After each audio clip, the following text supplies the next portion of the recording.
The orange. The fruit so popular, they named a colour after it. America glugs through 2.5 billion litres of the sweet juice every year, and most of it comes from Florida, where they harvest and squeeze over 30 billion oranges a year to keep the juice flowing.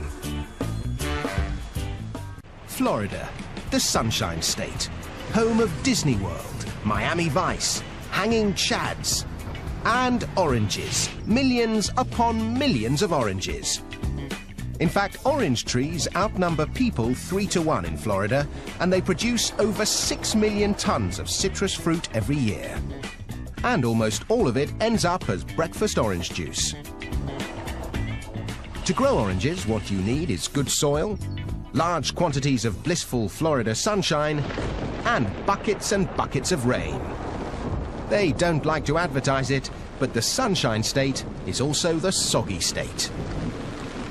Parts of Florida are among the wettest places in the US, with up to 180 centimetres of rain a year. Not so good if you came here for a beach holiday, but great for farmers like Tom Kirshner.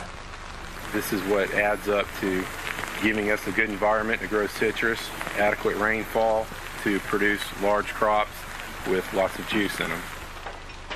Thanks to the sizzling sunshine and dismal downpour, Tom's able to grow 5 different varieties of oranges here.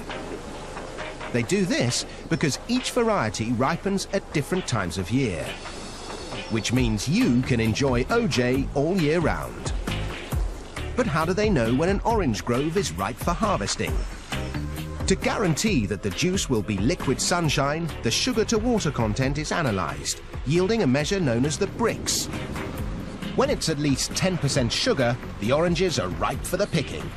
But there's no substitute for the taste test. Can't beat that. Ready to make orange juice. The fruit might be tasty, but it's not going to make juice if it's left on a tree. They need to be picked, and with millions of oranges ripening at once, they need to be picked fast. If you want to get fruity in a hurry, you need one of these terrifying contraptions. Or as they like to call it here, the Oxbow 3220. This magnificent machine is what's known in the trade as a continuous canopy shaker. And this particular machine was designed by Tom Visser. It engages the foliage of the tree and shakes it to and fro, and the shake is violent enough to sever the fruit stem, and then the fruit falls and gets intercepted. The Oxbow can harvest an incredible 2 tons of oranges every minute. This performance comes at a price. A pair of these mechanical orange pickers will set you back $1 million. Just as well, Tom's got enough work to keep them busy, picking 2 million boxes of oranges, totaling 81,000 tons of fruit per year. Once the oranges have been picked, the race is on to make sure your breakfast OJ tastes as fresh as can be. So the fruit is shipped out in these 400 horsepower transport trucks, 20,000 kilos at a time. The trucks bring them to an OJ processing plant, like this one in Lake Wales. Dave Crumbly makes sure they don't run out of oranges. We'll do about 200 of these trucks a day.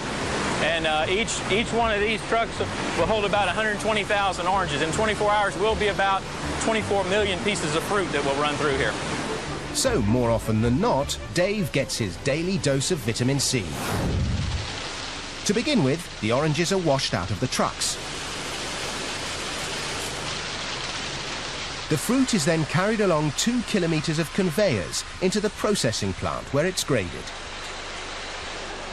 The oranges are separated by size, and it's time to extract the juice. But these days you won't find gangs of sad-looking orange squeezers with sore wrists. This is orange juice squeezing on an industrial scale. This fearsome machine drops each orange into a ring of metal prongs, which squeeze out the juice before ejecting the pith and peel. From orange to OJ in the blink of an eye. Of course, when it comes to OJ, the world is divided into 2 great opposing camps. One likes it smooth, the other with bits. So a load of the pulp that has been carefully screened is added back into the juice to create the wholesome, authentic OJ with all the good stuff still in it.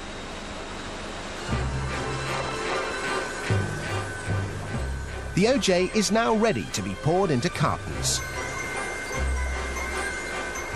It takes 24 oranges to make enough juice to fill each 1.89-litre carton.